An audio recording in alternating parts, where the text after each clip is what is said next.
It is said that the eyes are the window to the soul. If therefore thine eye be single, thy whole body shall be full of light. Light is that ethereal matter, distributed throughout the immensity of the universe, by which objects are rendered perceptible by our visual organs, says scientist Thomas Dick. Creationist and mathematician Sir Isaac Newton intricately studied the agency of this mysterious substance that has formed the basis of modern physics. But how do we find light in a world that is plunging deeper into darkness? Time is moving very rapidly, and the days are being shortened for the elect's sake. This global village is turning more and more into a surveillance state, and no matter how loud you scream, nothing can be done to reverse it. Many flick through the growing number of media outlets to try to understand and make sense of the world, but those in power are clear that we are already living in a new world order for the 21st century. Even at the doors wants to educate people and help them to understand the mechanisms of world affairs with a balanced approach and a biblical worldview, by using the tools that are available to educate people and encourage them to research, analyze and think for themselves. Driven by its motto, I believe that in the end the truth will conquer. It is guided by the divine compass of prophecy to identify the players that are overlooked, bypassed and ignored, and going to the front lines to assess a global issue so that it is not swayed and manipulated by the one-sided view of most of the corporate-controlled media.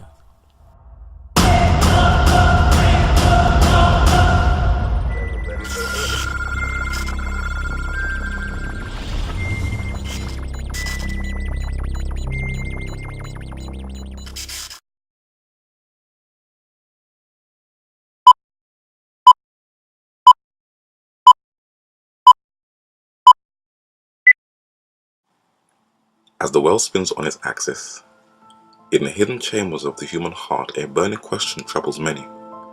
Who are we? Why are we here? Where are we going? As the nihilistic ideology of postmodern existentialism has created a vacuum and an empty void, more people are asking these pressing questions and searching for answers, looking for a deeper meaning to life. There is a reason for this. The global financial situation is going totally out of control, where half of the world's population are living in poverty, and the divide between the rich and the poor is widening more and more each day, where it is causing deep tension and resentment all over the world.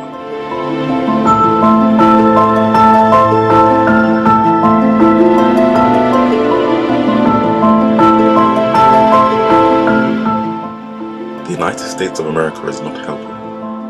It is creating more tension by glamorizing war through its enticing entertainment industry, where vulnerable minds are being stealthily indoctrinated and then recruited to fight selfish wars for megacorporations, destroying more and more human lives, where its 44th Commander-in-Chief preaches peace under one breath.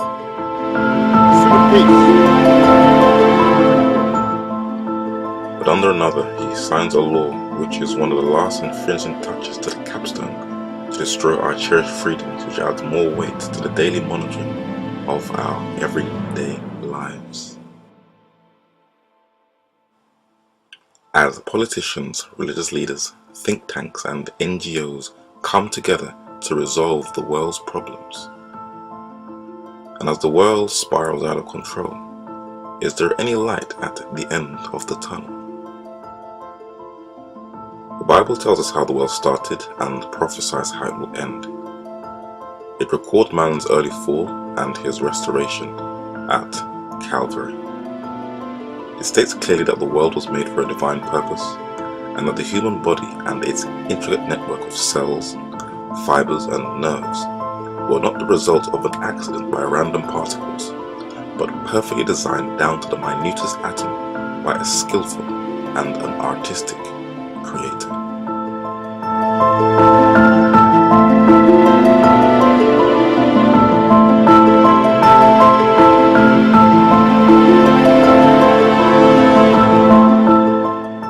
It not only teaches that we should study and learn from nature, but it also records some of the world's empires and their kings in the Orient, in Asia, in Africa, the land of Cush, and in the Occident in Europe, where it also forewarns the rise of the last empire and her centuries-long preparation for a new world order. As the prophetic clock swiftly winds down, only those who spend time in deep prayer and study will be fully aware of what is going on and will be able to prepare themselves and stand boldly for the final showdown on this planet. I pray you make the right choice.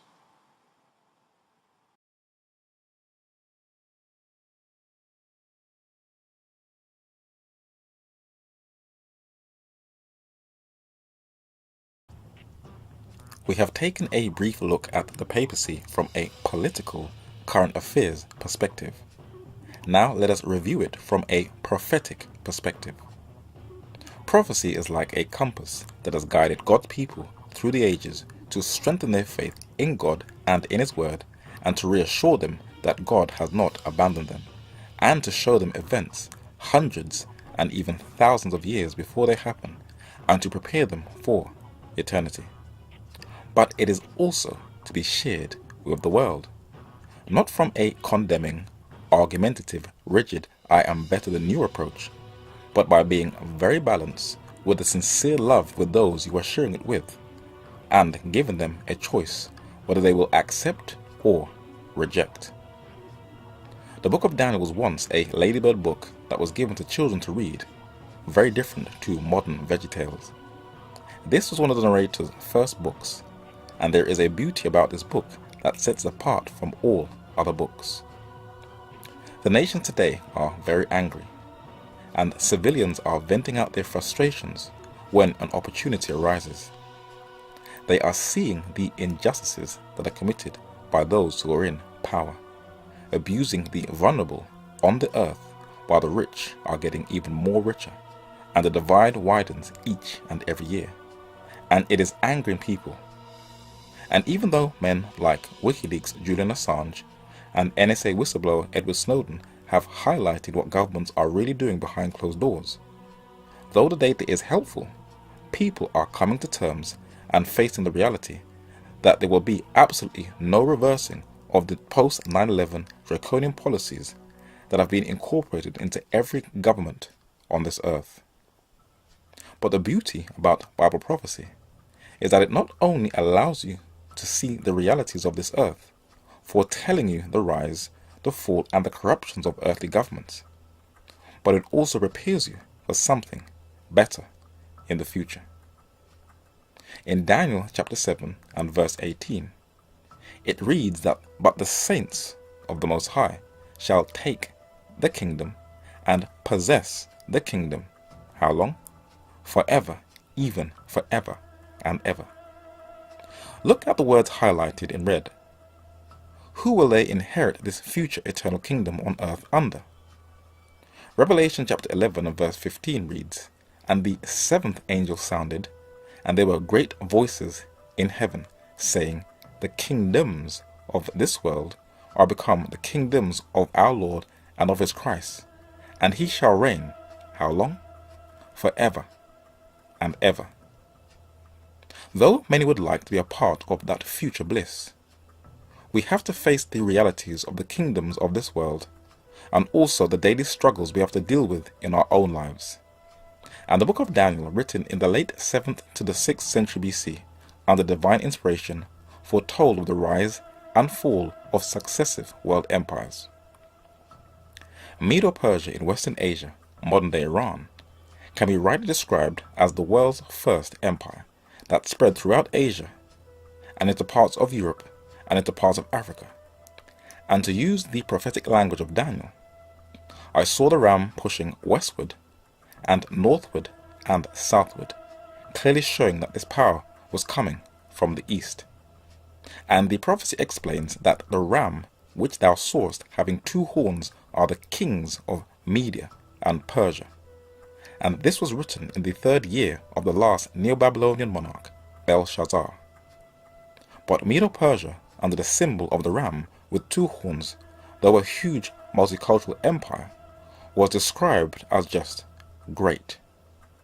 But it was succeeded by another empire coming from the west. And this is a coin of Philip II from the 4th century BC, who founded the Macedonian Empire in southern Europe. He was brutally murdered and his son succeeded him. And Alexander the Great is prophetically described as an he-goat who came from the west, the Occident or Europe. And the text explains that the rough goat is symbolically represented as the king of Grecia, and the great horn that is between his eyes is the first king. But this Grecian goat power is described as very great. Greece is succeeded by the last power on earth mentioned in the prophecy, that is, a little horn, which, unlike Medo-Persia, who was great, and Greece, who was very great, is described in Daniel chapter 8 and verse 9 as exceeding great. Eberhard II, Archbishop of Salzburg, was a 13th century Roman Catholic German bishop.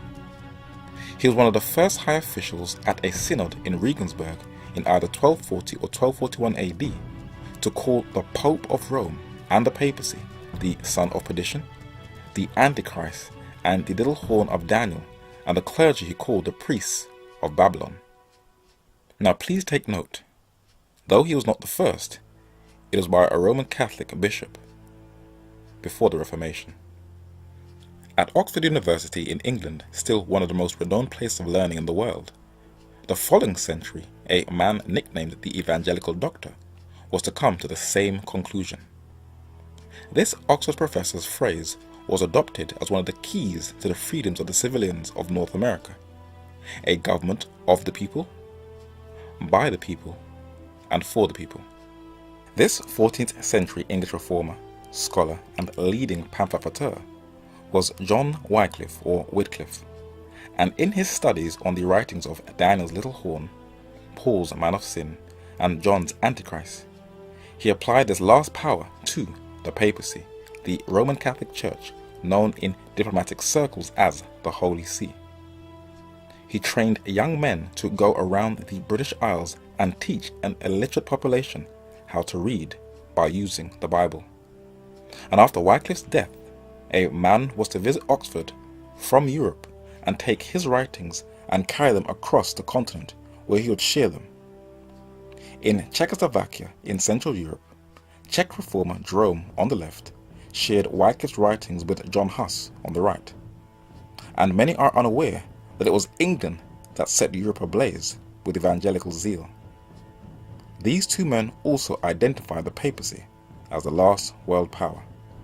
And throughout the continent of Europe, from left to right, Martin Luther of Germany, John Calvin of France, and Ulrich Zwingli of Switzerland, through a thorough study of the Bible, also came to the conclusion that the last world power is the papacy.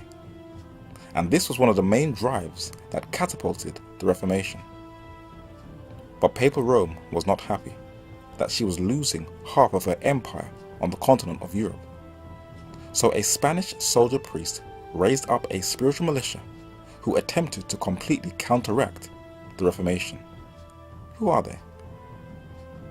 These two men from Latin America are members of an order called the Society of Jesus. Though that's their title, their philosophy cannot be traced to Jesus but to Aristotle, the 4th century Greek philosopher and tutor to the first horn of the he-goat, Alexander the Great. This order's founder fused Aristotle's philosophy into his religious system, and their humanist manifesto that dominates their seminaries, the Ratio Sudorium, is modeled after Aristotle's Nicomachean ethics. The Protestants gave a name to this order of men, and they went to the 4th book of the Bible in Numbers chapter 26 and verse 44, and the name has stuck ever since: the Jesuits, which means levelers.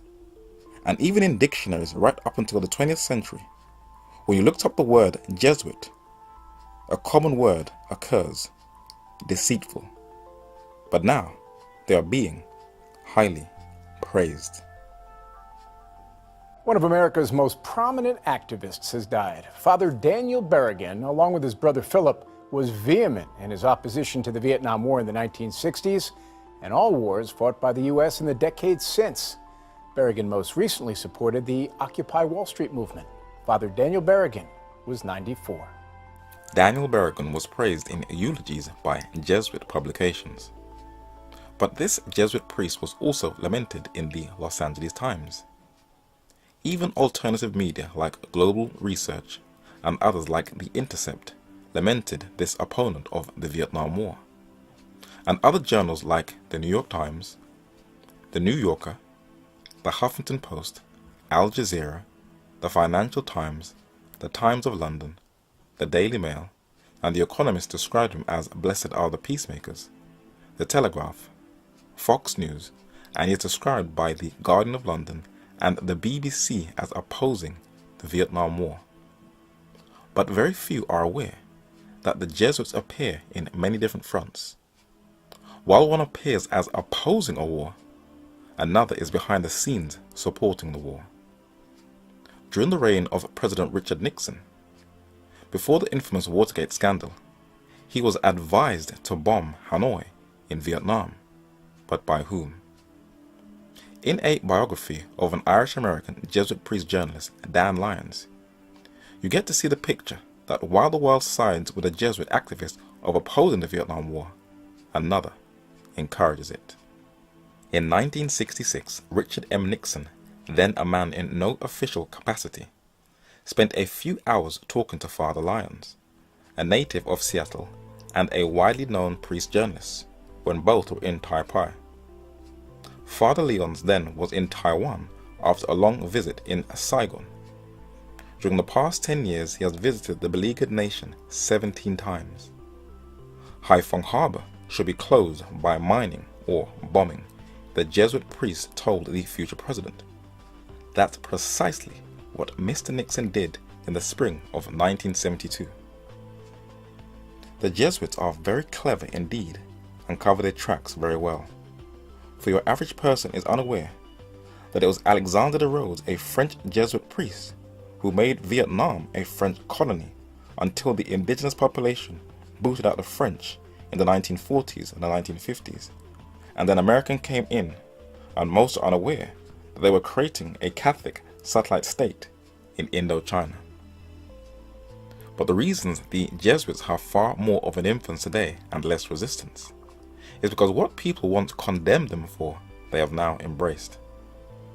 Athanasius Kircher was a 17th century German Jesuit occultist and was one of the first to attempt to decipher Egyptian hieroglyphics. He created an astrological chart with all the different star signs.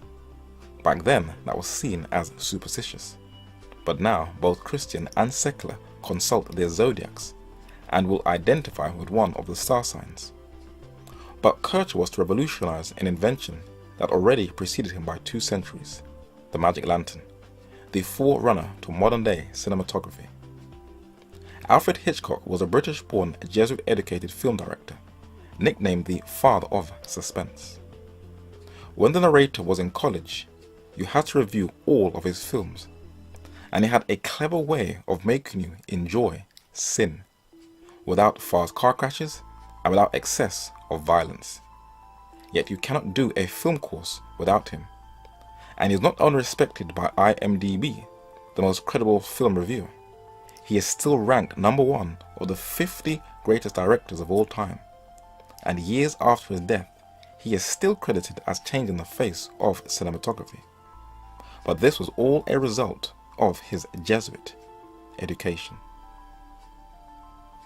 ILM, the abbreviation for Industrial Light and Magic, is responsible for the majority of special or visual effects in films since the late 1970s to this very day. On their official website, they show all the films that they have worked on and the different special effects that was involved. But it is only a continuation of Kircher's Magic Lantern show. It was Kircher who created surround sound with his megaphone and is considered as the father of broadcasting. But with a concave mirrors projector system, he showed how sunlight reflecting off a mirror can be projected through a lens onto a screen, and showed the correspondence between the camera obscura and the magic lantern. In a book titled The Power and Secret of the Jesuits, Historian René Philip Miller shows how this Jesuit was the forerunner of special effects. He said, for certain effects or special or visual effects, the fathers even made use of the magic lantern. The Jesuit savant Athanasius Kircher having been one of the first to draw attention to this possibility. With the help of such projection apparatus, they made visions and dreams especially appear on stage. But the magic lantern was a counter-reformation tool to draw people back into the Church of Rome via fear, through the burning of sulfur to smell like it was in purgatory. A French writer of a Catholic family who specialized in the Jesuits and their role in world affairs, Edmund Paris, said when describing the magic lantern, "No need to say that hell has the prominent part in that magic lantern show, with its lake of fire into which the damned are thrown, with the awful concerts of screams, the atrocious stench of sulfur and burning flesh." The Jesuits do not have to do much today. With all the secret societies reflecting Rome, and with the most dominating academic institutions in North America, most have put down their guard. But this wasn't always the case. In the 16th century, English scholar William Whittaker on the left, an Oxford-educated Cambridge professor of divinity who was skilled in many languages, in his over 700-page book published in 1588 titled Disputations on the Holy Scriptures, he challenged the Italian Jesuit Robert Bellarmine on the right arguments. Bellarmine said that the Bible contradicts itself and is hard to be understood and is not to be used as a rule of faith, arguments that secular minds still use today. Whittaker said that the Bible interprets itself and cannot be understood and grasped without faith, and is not mysterious and dark of itself, but only to those who read it. Bellarmine was unable to respond back with a challenge. But in English exile to France, Cardinal William Allen set up a Jesuit college in northern France, and he organized a Bible to be translated where the footnotes would shift the little horn from the papacy.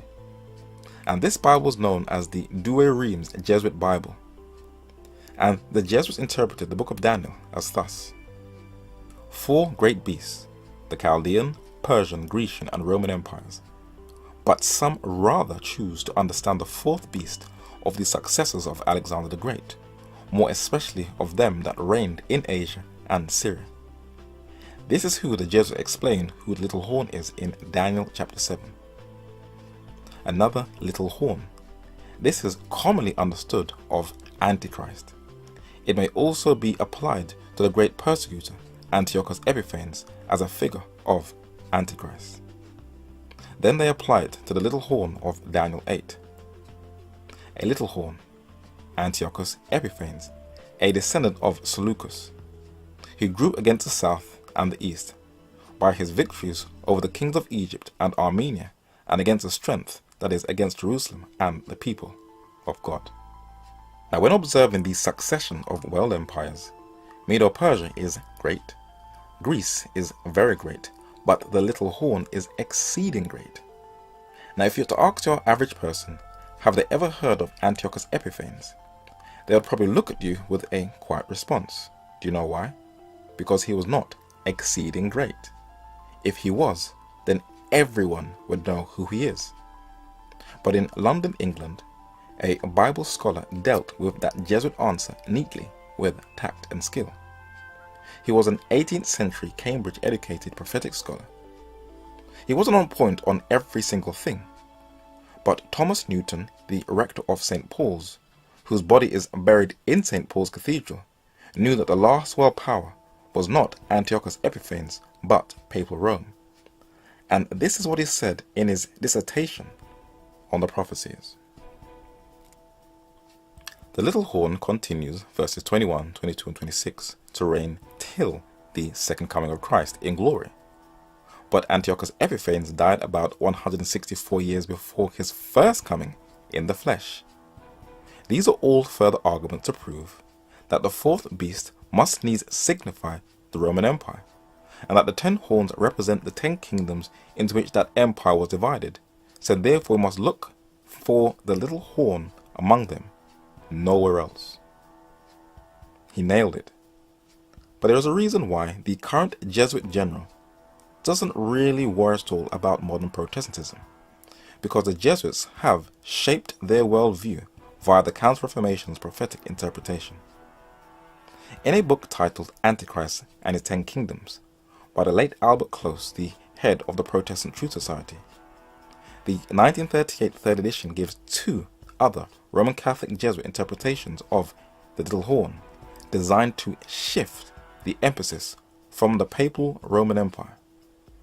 It reads that Reverend G.S. Hitchcock, Doctor of Sacred Scripture, Rome, in his pamphlet The Beast and the Little Horn, page 7, says, "The futurist school, founded by the Jesuit Ribera in 1591, looks for Antichrist, Babylon, and a rebuilt temple in Jerusalem at the end of the Christian dispensation.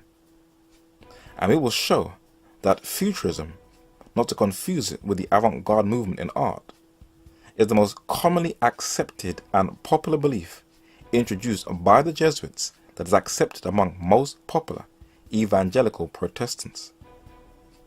The second school of thought is the Preterist school, founded by the Jesuit Alcazar in 1614, which explains the book of Revelation by the fall of Jerusalem or by the fall of pagan Rome in 410 AD. So the Vatican, who plans her global conquest in terms of centuries, in an attempt to remove anyone detecting the scent that she is the little horn, the last world power, she introduced 2 more schools of prophetic interpretation, and sadly, they have become successful. Louis de Alcazar, a Jesuit, introduced the Preterist school of prophetic interpretation that claimed that all Bible prophecies have been fulfilled in the past with either the fall and destruction of Jerusalem or the fall of the pagan Roman Empire in the 5th century AD. It was first embraced from left to right by Hugo Grotius, a Dutch Protestant jurist, statesman, philologist, poet, and theologian, Jacques Bossuet, a French Roman Catholic bishop, and Johann Gottfried Eichhorn, the German biblical scholar and Orientalist who coined the phrase higher criticism.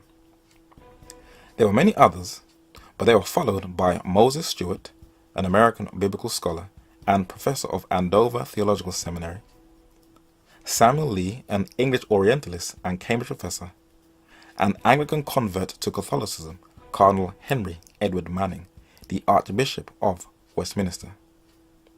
So this is how successful the Jesuits have been in just one view of prophetic interpretation, by shaping their worldview via the Preterist school. But today, it is like the entire world believes that Islam is the world's last evil power, by the clever narrative that is sold to the public by the media. Sadly, they are all deceived. The he-goat came from the west, and the little horn came out of that Western power. So it is the powers in the West who will have the dominant role. The entire banking and financial market is dominated by the West. The biggest media monopolies that influences and shapes people's worldview is from the West. Who controls the food monopolies on Earth? Monsanto is trying to dominate and control the seed market with their GM foods. But the West still dominates the food market on the planet and control that market.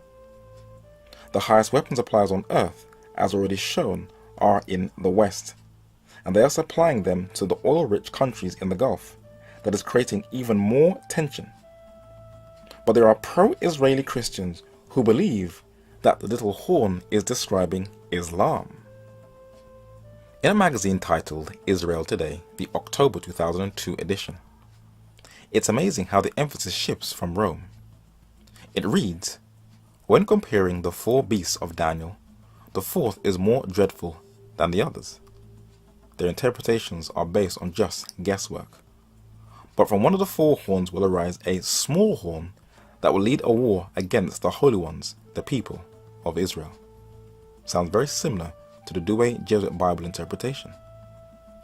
This originally insignificant horn represents the Muslims, whose enormous population will surround God's beautiful land, Israel, Daniel chapter 8 and verse 9, and will defile the sanctuary of the Jews and cause horror, Daniel chapter 8 and verse 13. Sounds very Jesuitical. Even now, the Muslims claim sovereignty over the Temple Mount, not allowing any non-Muslim to enter there. They have declared a jihad, holy war, over this site. But Islam has been manipulated by the West since the beginning of the 20th century. The film Argo shows the US Embassy siege in Iran. But in diplomatic circles, there was a secret liaison between President Jimmy Carter and the Iranian Ayatollah before he even entered back into Iran. In the film Behind Enemy Lines, an anti-Serbian propaganda flick, it distorts very greatly the Bosnian War in the Balkans, showing the US as the saviors. I am an American. I am on your side. But former US President Bill Clinton is in Bosnia at a funeral of a jihadi. This tomb is written in Arabic, a language not spoken in that region, for it was Clinton who armed the Islamist groups that came from all over the world, and he helped to create modern jihadism, but had the audacity to blame the Serbs for the conflict. But the Serbians who were on trial knew full well that America allowed the Iranians to arm these jihadis. If Iran is such a terrorist harboring state, why would the United States allow her to supply arms into Bosnia? Because it benefited the US interests in the Balkans, and they will use the Muslims as long as they come out as the good guys. Both the UK intelligence, such as MI6, and the US intelligence, the CIA, have flirted with radical Islam on behalf of the corporate interests of multinationals to secure their stake in the oil and gas-rich region of the Muslim world.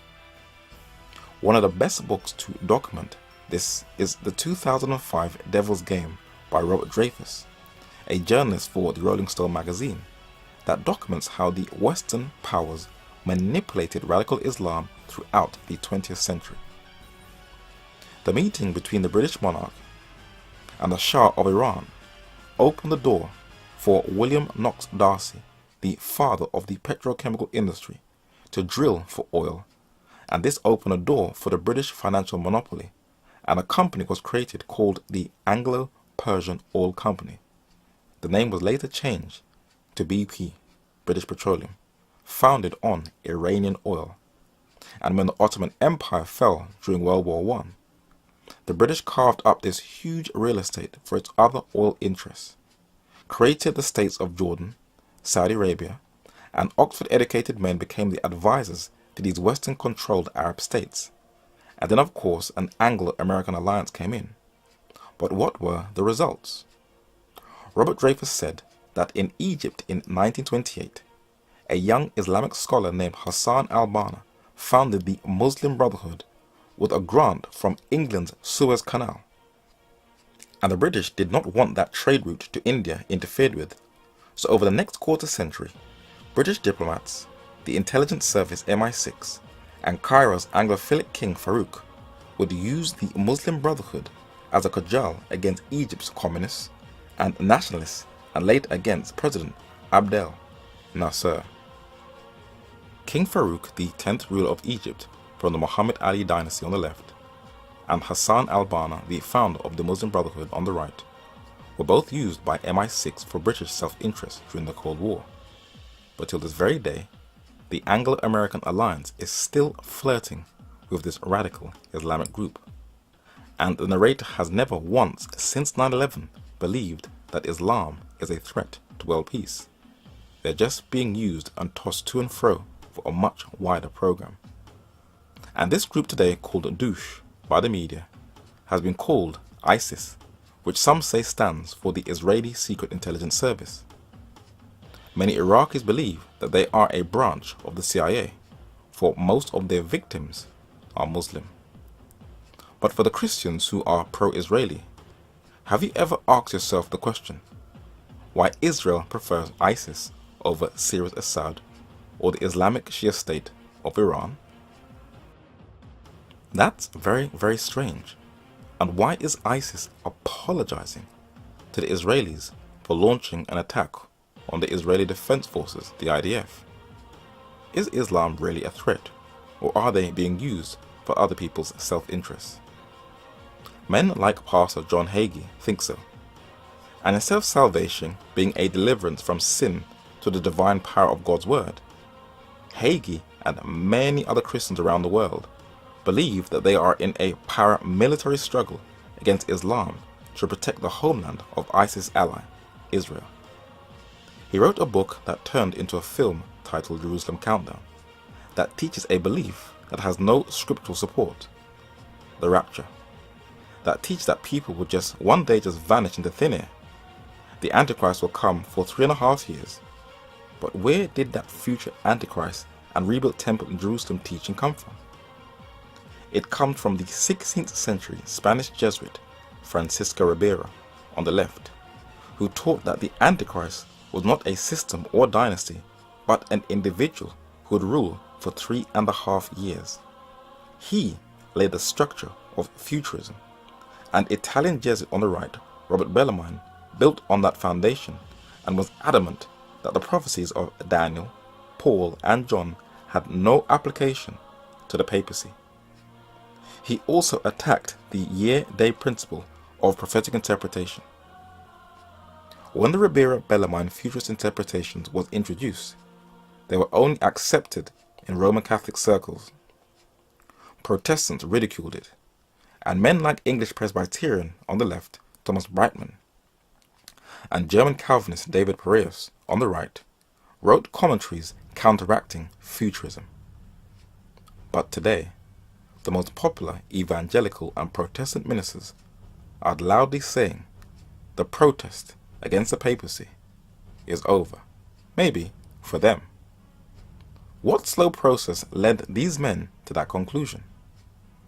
In the 19th century, John Nelson Darby on the left, who founded the Plymouth Brethren, embraced the Jesuit futurist school of prophetic interpretation, and is said to have been one of the founders of the rapture theory. And Cardinal John Henry Newman, an Anglican convert to Catholicism, also embraced futurism via the Oxford movement in England. It was also embraced by Anglican clergyman Ethelbert Bolunga on the left, and the greatest influence on dispensationalism, from the footnotes of his Bible, American theologian Cyrus Ingerson Schofield. He was a Presbyterian, and his views shifted far from the father of Presbyterianism, John Knox, who identified the papacy as the little horn, the man of sin, the Antichrist, and Babylon. The papacy clearly does not like him, as can be seen by a comment on a study on John Knox and the Reformation. He has been labeled as a heretic. The only people who are known to use that language is the Roman Catholic Church. Now, why is that? In a book titled The Question Box, published in 1903, it is an apologetic work that responds to questions posed against the Catholic Church, and it gives a well-documented history of those individuals and churches who identify the papacy as the last world power. Question: is not your Pope the Antichrist of St. Paul and St. John? Does he not wear the number 666 in his belt, the mark of the beast? No. The Vicar of Christ upon earth is not the Antichrist, nor does he wear the number 666 in his belt. Our questionnaire has been misinformed by some illiterate Adventist preacher who has borne false witness against his neighbors. The reformers of the 16th century borrowed their calumny of the Pope Antichrist from the Albigenses, the Waldenses, Wycliffe, and Huss. On the continent, Luther, Calvin, Zwingli, Bucer, and Beza. And in England, Cranmer, Latimer, Ridley, and Tyndale sponsored by this absurd lie, hoping by a bitter anti-Catholic slogan to wean people away from all consideration of the papal claims. Then he makes a very interesting statement. He said that no non-Catholic scholar of repute today would dream of calling the Pope Antichrist, for the papacy has won the respect and esteem of the world by its uncompromising defense of the divinity of Christ and his entire gospel. Are his words true? Would no non-Catholic scholar dream of identifying the Pope as the Antichrist? One thing that is true is that a Jesuit priest can give a testimony about his collaboration with an Argentine government one day, and then he can win over the hearts of who the Christian pro-Israel faction label as the Little Horn, Islam. This clever geopolitical chess move is exactly how the Bible describes the Little Horn's tactics. For when men put their guard down for a system that plans in centuries, the Little Horn is described as by peace shall destroy many. And even the most highly respected Christian apologist cleverly sidesteps a question when asked about the Catholic Church. One group we have a particular problem with sometimes in answering is Roman Catholicism. And so I went back to research Martin Luther and Charles Spurgeon and things like that, and they would call it a heresy. But when I fast forward to now, and I go and read The Kingdom of the Occults by Walter Martin, it's not in there. So my question to you is Roman Catholicism another example of how unity does not equal uniformity within the Christian community, or is it a derivative, or is it at its core a derivative from true Christianity? I think, Walter, I actually, as you probably know, went on and became the general editor of Walter Martin's book. So in the last 7 or 8 years, that book. My answer to you is very simple. You follow Christ as best you know how, as revealed in the Word of God, and serve Him and love Him and honor Him with your life, in your heart, and in your walk. And that's what you preach to others as well. God will be the ultimate judge of what groups went wrong in which direction. I have a hard enough time dictating whether my family has been right in every way, leave alone historic 500-600 years of denominations. So I'm not dodging the question. I'm just telling you it is wise to be careful and not tar everybody with the same brush. Ravi Zachariah was blatantly dodging the question. And yes, he is right that Jesus should be the center and the focus. But the narrator has learned over the years that when an individual is revered in church circles, and when you want to retain that popularity and enjoy the rush of huge packed crowds in an auditorium, you will run away from identifying the last power, the Little Horn, the Antichrist, the man of sin, and the whore of Babylon as the papacy. And the author of the book, The Question Box, is right. No scholar of repute would dream of calling the Pope the Antichrist. But what the book doesn't tell you is that the Roman Catholic Church, when it did rule Europe, murdered those who identified her as the last world power. In 16th century England, from left to right, Hugh Latimer, Nicholas Ridley and Thomas Cranmer were burned alive for identifying the papacy as the last world power. An English exile on the continent, William Tyndale, was strangled, then burnt for the exact same thing. John Wycliffe's bones were dug up, burnt, then thrown into a river. Now that's hate. Wycliffe's writings were burned in Central Europe in Czechoslovakia, and men were hunted like animals who believed that the papacy is the last world power. Jerome, who visited Oxford, was also murdered, as well as the other Czech reformer, John Huss. In France, prior to all the reformers mentioned, the Albigenses, a reformed community, were also persecuted to extinction. The papacy couldn't defeat them in a debate, so they launched a crusade to annihilate them. And just like the Balkan Wars in Bosnia, where the papacy tweeted history and painted the Serbian people as terrorists, today the papacy has revisionists who are in panels to rewrite history, cleverly deleting her ethnic cleansing program throughout Europe. Let us give an example. In London's Victoria and Albert Museum, there is a copy of a book that has now been labelled as anti-Catholic state propaganda. John Fox wrote a book about the martyrs from the apostolic age up to his time in the 16th century, and this is how he described the Albigenses. The Albigenses were a people of the Reformed religion, who inhabited the country of Albi. They were condemned on account of their religion in the Council of Lateran by order of Pope Alexander III. 4 centuries later, the revisionists in the 1973 edition of the Encyclopaedia Britannica restructured history and gave a papal view of this reformed people. Albigenses. The name derived from the city of Albi, and listen to how they describe them. A heretical sect in southern France in the 12th and 13th centuries, against which a crusade was launched in 1209. If you do not study the issues of Europe's past, fake news, torture, no free speech and surveillance, you will not see how it is all being repeated over again, this time on a global scale. The Albigenses were not the only one to feel the wrath of Rome.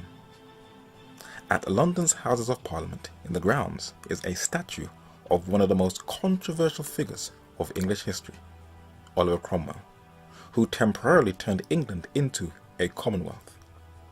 His Secretary of State, John Milton, wrote a poem in remembrance of a community in Italy called the Israel of the Alps, the Vaudois or the Waldenses.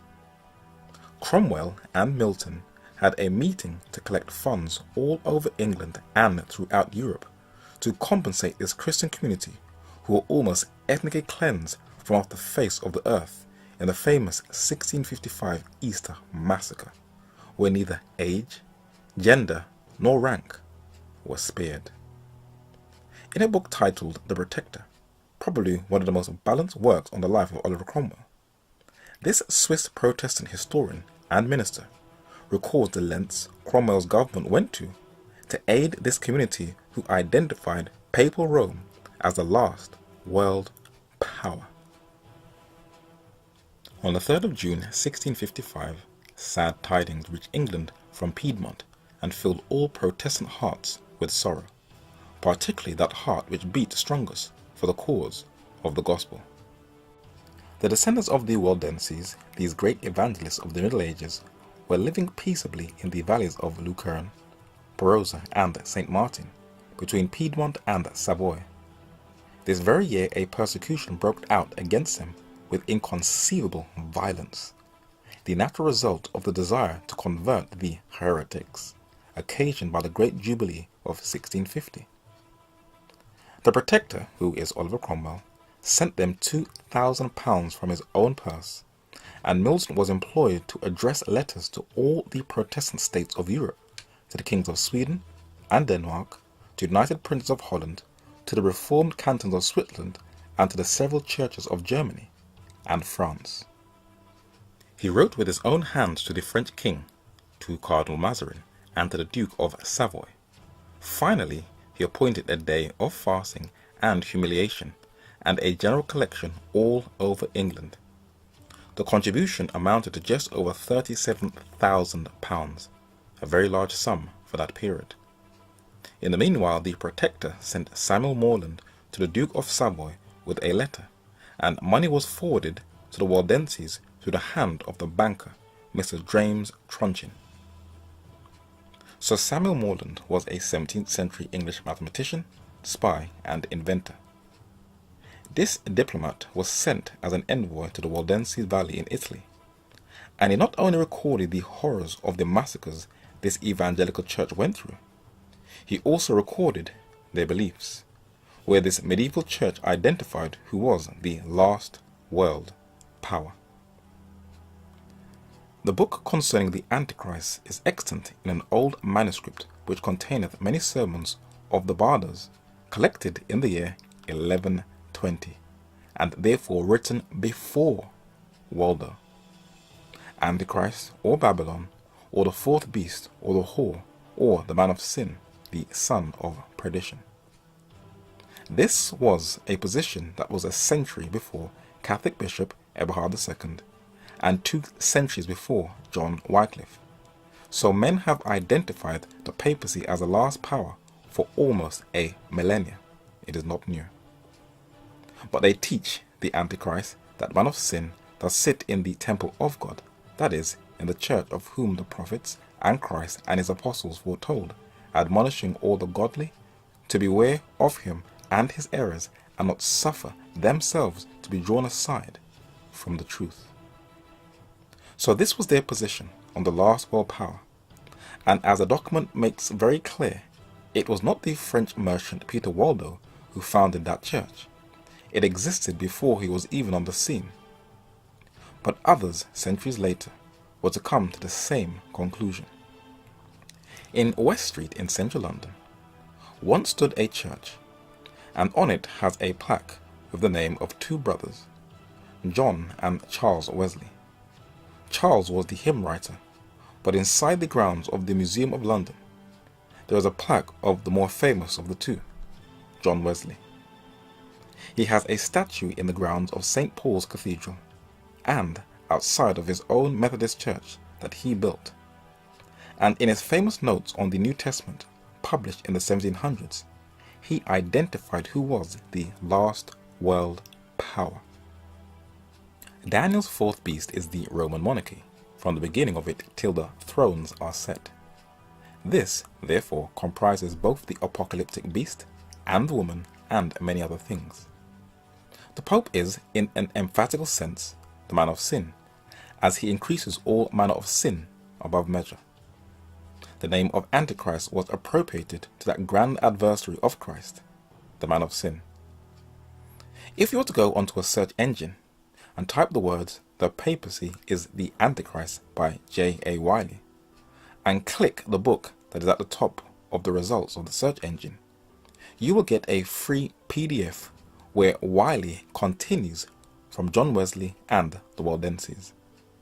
And the most prolific writer and highly respected Protestant historian said, "Paul's is not the only painting of popery on the page of the Bible. And Daniel, centuries before, had foreshadowed the rise of this system in imagery of graphic vividness and dramatic grandeur. A little while after Paul, John, in symbols equally majestic and awful, foretold the advent of the same power." Guinness is a famous alcoholic beverage in the UK. It is an Irish dry stout that is a dark beer and is one of the most successful beer brands in the world, brewed in almost 50 countries and available in over 120. It was founded by an Irish brewer, Arthur Guinness, of the Guinness Brewery business and family, where he became an entrepreneur and philanthropist. His grandson, Dr. Henry Grattan Guinness, could have kept up the family business, but he had a higher calling, to restore fallen man back into the image of God, and his sermons attracted judges, members of parliament, orators, and many different people of different ranks. In one of his last works, called The Approaching End of the Age, he intelligently identifies the last world power, expanding upon previous works. The book of Daniel is one of the fullest revelations of the future contained in the Bible. It is unequaled for the variety and minuteness of its historical detail and for its breadth of range, both chronological and geographical. The circumstances connected with the origin of the papacy fulfill then the indication of the prophecy. The Babylonian harlot is represented as enthroned upon many waters, which are nations and peoples. She governs the beast and his 10 horns, and so unites a civil and religious supremacy. Now this is one of the most striking characteristics of the Church of Rome, and that church only. The man of sin is the succession of the Roman pontiffs, who for more than 12 centuries governed papal Europe, who ranked as temporal sovereigns and united under their sway the kingdoms of Western Christendom. In Daniel's vision, the power in question is represented as a horn of the Roman beast, a little horn. We have looked at the historicist school of prophetic interpretation that has been around for almost 1,000 years, that identifies the papacy as the last world power, where even those in political and diplomatic circles have said that she is patiently waiting for the right time to regain global control. But to close off this study, and to make it super tight, let us give a clear scriptural description of the man of sin, the Antichrist, and Mystery Babylon. Let us take a look at the Greek words anti and Christ. Little children, that is John addressing the church, it is the last time, and as ye have heard, so they were already being made aware of it, that Antichrist shall come. Even now are there many Antichrists. So it was already developing in the apostolic age in the early church, whereby we know that it is the last time. But it tells us where the Antichrist system was developed from. They went out from us, but they were not of us, not true Christians. If they had been of us, they would no doubt have continued with us. But they went out that they might be made manifest that they were not all of us. A recurrent word appears 5 times, us, which shows that the Antichrist comes from within side of the church. The text continues. Who is a liar but he that denieth that Jesus is the Christ? He is Antichrist, that denieth the Father and the Son. Now the word Antichrist means to usurp or take the place of Christ. And one of the most credible authorities on this topic was the 19th century Scottish historian James Aitken Wylie. He gives the clearest description and study on it in his booklet titled The Antichrist. And Wylie makes it unequivocally clear that it is not a Muslim, communist, atheist, or infidel. The Apostle John, speaking of the great apostasy to arise, where, in Christendom, calls it the Antichrist. And the Pope has taken to himself as the name that best describes his office, the title Vicar of Christ. The papacy holds in its name the key of its meaning. We shall make use of that key in unlocking its mystery and true character. The papacy cannot complain though we adopt this line of interpretation. We do nothing more than use the key it has put into our hands. And Wylie is right. For a book titled Crossing the Threshold of Hope, the papacy openly declares the true role of the Pope. It reads, the leader of the Catholic Church is defined by faith as the vicar of Jesus Christ and is accepted as such by believers. The Pope is considered the man on earth who represents the Son of God, who takes the place of the second person of the omnipotent God of the Trinity. The narrator would like to ask a question to anyone, whether you believe in God or not. Do you see this man as taking the place of the second person within the Godhead? It continues. The late Pope John Paul II said, have no fear when people call me the Vicar of Christ, when they say to me, and look at the words highlighted in red, Holy Father, or Your Holiness, or use titles similar to these which seem even inimical or hostile to the gospel. Now the only being in the universe who is titled Holy Father is the Ancient of Days, or God the Father, for this is how Jesus addressed him in his last prayer before the crucifixion in John chapter 17 and verse 11. And any human being who calls themselves the Holy Father is declaring that they take the place of God, the Antichrist. Jesus in 1 Peter chapter 5 and verse 4 is addressed or titled as the Chief Shepherd. And though pastors or preachers are addressed as shepherds to oversee the flock or the church, Jesus alone is the chief shepherd. The popes declare themselves infallible, unquestionable authorities who are answerable to no earthly authorities or tribunals. The papal government is governed by canon law, and when you read this bulky mandate, you get a picture of the papal government and how it works. A portion of Canon 1404 reads, "The Roman pontiff, to whom the words primus seders apply, cannot be judged on earth by any human power. The Pope is the supreme judge in the Church, and only God may judge him." Canon 749 says, "In virtue of his office, the supreme pontiff is infallible in his teachings when," and listen to how he is titled, "as chief shepherd and teacher of all Christ's faithful, with the duty of strengthening his brethren in the faith, he proclaims by definitive act a doctrine to be held concerning faith or morals."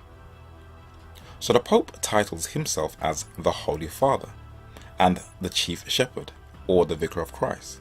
Therefore, he qualifies as the biblical Antichrist. Guy Fawkes was a Catholic terrorist who attempted to blow up the Houses of Parliament, and has been turned, sadly, into a global icon for anarchy. But what would have happened if he would have been successful? Then there would have been no 1611 translation of the authorized version of the Bible, better known as the King James Bible. For when the translators wrote the Epistle Dedicatory, they declared that one of the reasons it was written was to counteract the man of sin, the Pope, who had no interest in letting people read the Bible for themselves, so they couldn't identify who the papacy is. The scripture warns, "Let no man deceive you by any means, for that day shall not come." And when you read the preceding verses, it's talking about the second coming of Christ. "Except there come a falling away first, an apostasy, and that will open the door for that man of sin to be revealed." And how does it describe him? It describes him as the son of perdition. The only person who is described as the son of perdition is Judas in John chapter 17 and verse 12, where he outwardly professed Christ, then secretly betrayed Christ by kissing him in the garden. In a book titled The Approaching End of the Age, Dr. Henry Grattan Guinness describes the man of sin. He said he is called the son of perdition, and his name applied by our Lord to Judas Iscariot. The traitor would prepare us to find the man of sin, the Antichrist, not in some openly and avowedly infidel power, but in a professedly Christian one. The son of perdition was an apostate disciple who betrayed his Lord with a kiss of seeming reverence and affection. This name would lead us to expect that a Judas character will attach to the great apostasy and its head, and lead us therefore to look for it in the professing Christian church, the sphere in which Paul indeed distinctly states that it will be revealed. The text continues, "Who opposeth and exalteth himself above all that is called God or that is worshipped, so that he, as God, sitteth in the temple of God, showing himself that he is God."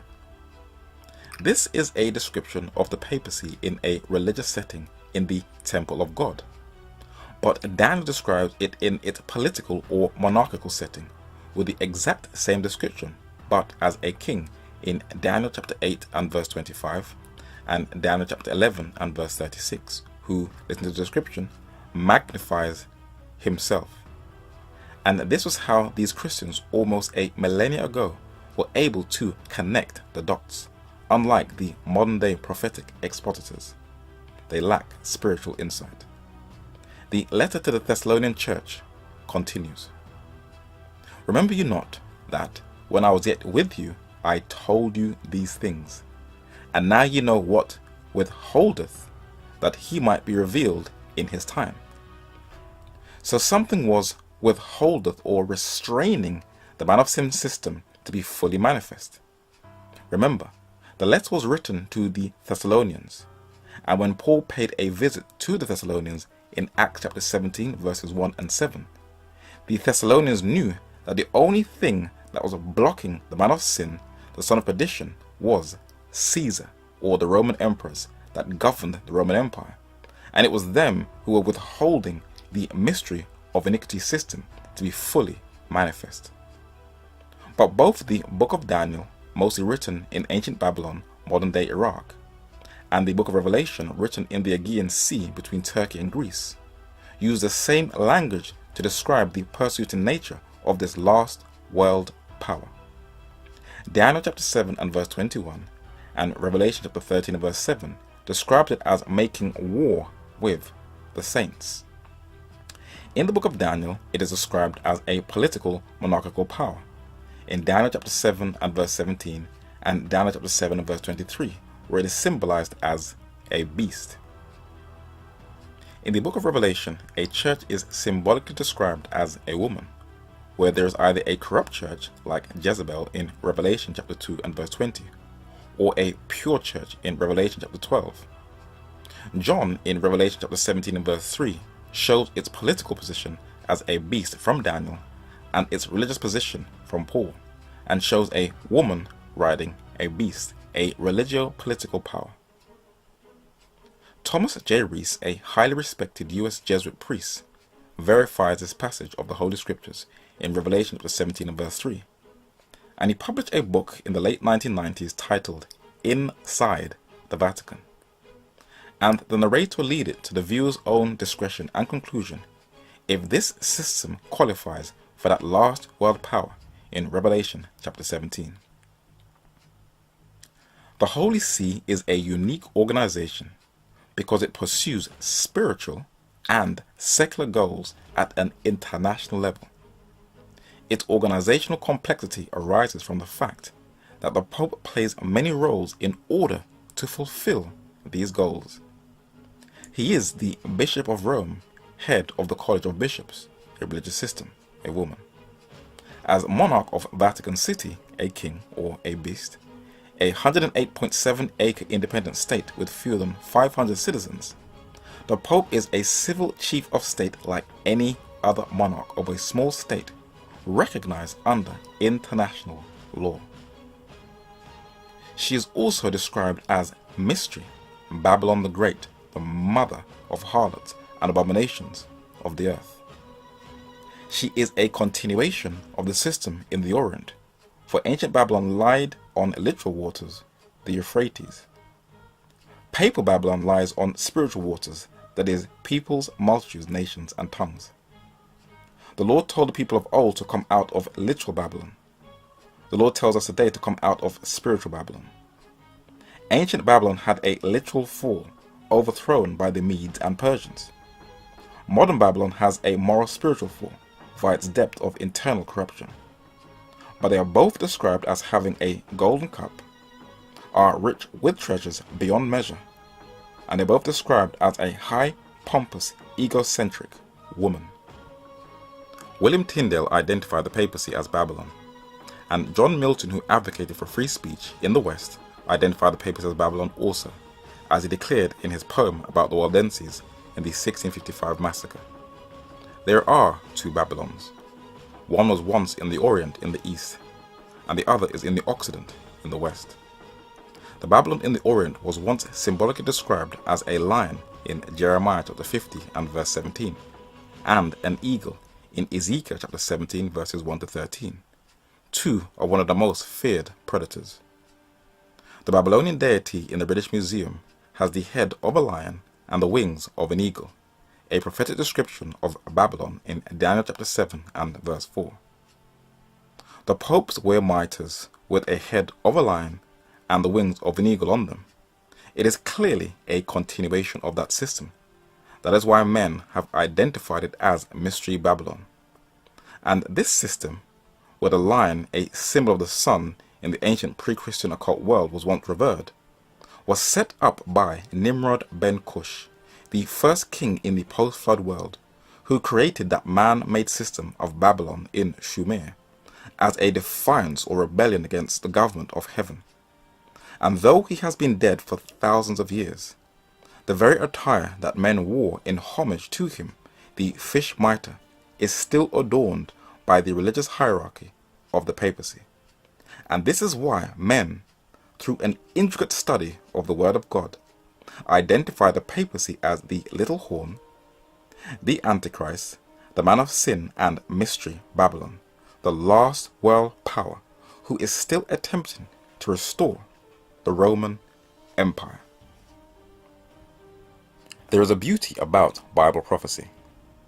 If it is studied with patience, tact, skill, and with divine aid, you will get to see the bigger picture, that there is a God in heaven who does have an interest in his creation and has not abandoned them, not willing that any should perish, but that all should come to repentance.